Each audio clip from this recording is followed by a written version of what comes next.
Secara sadar dan sepenuh logika kita, according to your logic, kita tidak akan pernah menguntungkan setan. we will never give benefit to Satan. Jawab ya atau tidak? Yes, yes, or no. Sebodoh-bodohnya orang nggak akan menguntungkan setan. As stupid, as foolish, as stupid as people would be, they will never give benefit to Satan. Betul tidak, saudara? Isn't that true? Itu kesadaran kita. There is your conscience. Tapi mengapa secara fakta dalam hidup kita sering menguntungkan mereka? Ya, mengapa kita menguntungkan setan? Why do we give benefit to the devil? Padahal kesadaran kita nggak mau menguntungkan setan. Because truly, honestly, within you, you do not want to give benefit to Satan. Hari ini kita harus belajar itu, saudara. We have to learn about that today. Kerajaan surga sudah dihancurkan bukan oleh setan, The kingdom of God has been destroyed not by Satan, tapi oleh kita sendiri. us, ourselves. Gereja Tuhan mengalami kehancuran bukan karena setan, The churches are collapsing, breaking down, not because of Satan, tapi karena kita. because of us. Mengapa itu bisa terjadi? Why did that happen? Mari kita belajar ayat Let's ini. look. 2 Korintus pasal 5 ayat 16. 2 Corinthians 5:15. Langsung bacakan bahasa Inggrisnya, Pastor Heng. Therefore, from now on, we regard no one according to the flesh, even though we have known Christ according to the flesh, yet now we know him thus no longer.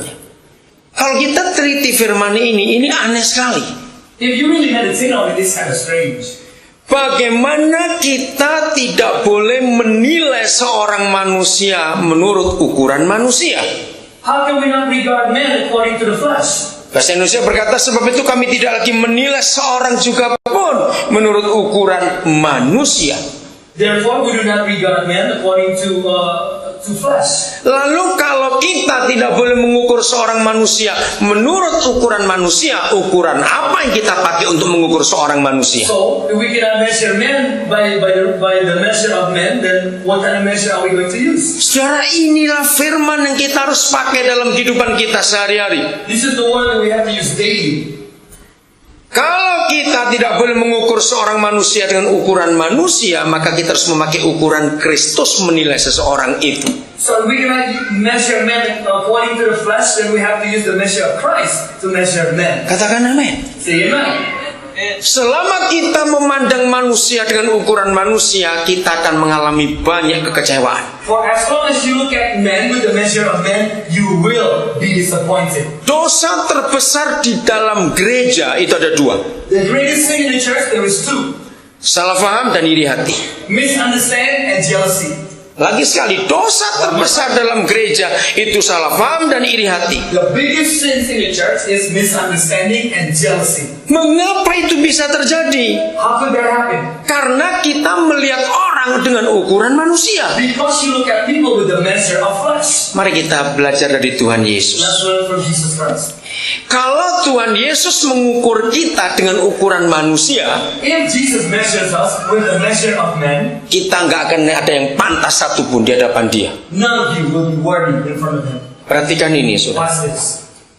Lalu apa yang Yesus pakai untuk mengukur kita? So what does Jesus use to regard us? Ayat 17 jawabannya. The answer is in verse 17. Saya percaya semua kita sudah hafal ayat ini. All of you know this word. Tapi baik, kita lihat lagi. Silakan, Pastor Heng. Again, therefore, if anyone is in Christ, he is a new creation. All things have passed away. Behold, all things have become new. Ayo berkata amin bersama-sama. Begitu pula hidup kita suami istri. The same thing with your lives, husband and wives. Kalau kita melihat pasangan kita dengan ukuran manusia, pasti akan banyak yang sudah cerai ini. If you look at your spouse with the measure of men, a lot of you would have been divorced already by now. Saudara, setan begitu benci dengan kesatuan. Satan hates unity. Itu sebabnya kacamata kita dirusak oleh iblis, melihat orang lain dengan ukuran yang salah terus. That's why our spiritual eyeglasses have been destroyed by the devil. So when you look at other people, then your vision is always wrong. Jadi di ayat 17 itulah ukuran Papa di surga melihat kita. Amen. So in verse 17, that's the measure of our God, the Father, to look at us. Papa tidak pernah melihat kita sebagai manusia yang lalu, yang dulu. Amen. Then God never looks at you as the old person you were before. Tapi Papa selalu melihat kita sebagai ciptaan baru karena kita di dalam Kristus. But then God looks at you as a new creation in Christ Jesus. Manusia adalah paling celaka, lebih celaka dari binatang. Human beings are more woe, more cursed than animals. Kenapa saya mau katakan ini, saudara? Why did I want to say that to you? Saudara pernah lihat anjing tersinggung? Did you ever see dogs offended? Saudara pernah ketemu sapi sakit hati? Did you ever see cows bitter in their heart? Serius ini saya berkata, saudara. Mereka itu tahu kalau ada saudaranya baru dimakan oleh binatang lain. They know when one of their brothers or sisters was just chewed up by other beasts. Tapi mereka nggak takut bergaul dengan yang sudah makan saudaranya. But they're not afraid Yeah. But they're not afraid to hang out with the one they just killed, one of their brothers. Sering nonton nggak Animal Planet Do you watch? atau National Geographic soal binatang-binatang? About animals, you watch? Ya, pernah lihat nggak itu? Yes. Awas yang nontonnya enggak terus itu bertobat.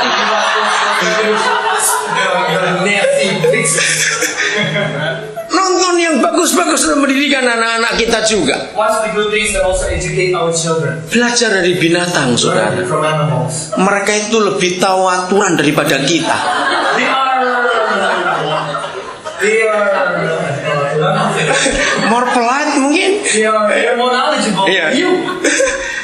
Mengapa Papa berfirman di Kidung Agung itu sampai 3 kali? Pertama saya belajar, saya tersinggung dengan firman itu. Why did our father give the word in Ecclesiastes? No, Song of Songs. Song Kidung Agung. Ya. Song of Songs. The first time I read that, I was kind of offended. Karena Papa berfirman, hai putri-putri Yerusalem, aku sumpai kamu demi kijang dan rusa di padang. Because he said that you, the daughters of Jerusalem, that I curse you. Ya, demi rusa dan kijang di padang. For Atau dibaca aja ayatnya. Ya, Kidung Agung 2 ayat yang ke-7. Kidung Agung. Ya.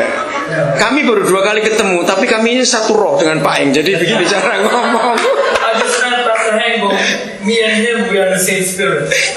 Kidung Agung pasal 2 ayat yang ke-7. Okay, Song of Solomon 2 verse 7. I charge you, O daughters of Jerusalem, by the brother, how you pronounce the gazelles? Sales, ya. By the gazelles or by the dews, the dust, by the gazelles or by the dust of the field, do not stir up nor awaken love until it pleases. Nah, ini 3 kali ditulis di Kidung Agung, saudara. 3 times it's written in the book of Song of Solomon. Bayangkan apa saya nggak tersinggung baca ayat seperti itu. Imagine, don't you think that I was offended that when I read this? Putri Yerusalem itu gereja. The daughters of Jerusalem is the church. Mengapa Papa nyumpai gereja demi binatang? Why did the father curse the daughters for the gazelles?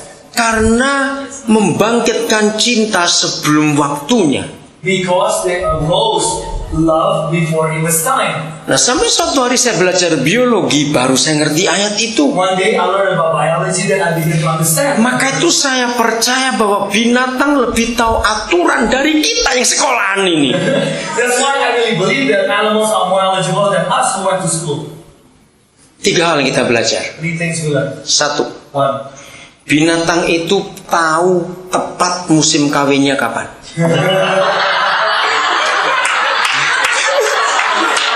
Terjemahkan dulu, ntar mereka bingung.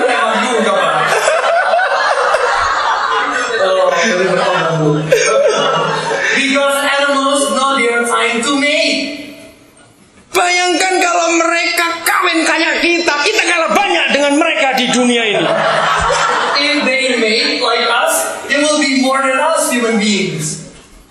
Jadi mereka itu tahu aturan kawin, saudara. So they know the timing to mate. Kita ini kurang ajar betul. We are so disrespectful. Nomor 2. Number 2. Amin, Pak. Preach. Oke. Preach. Praise God. Nomor 2.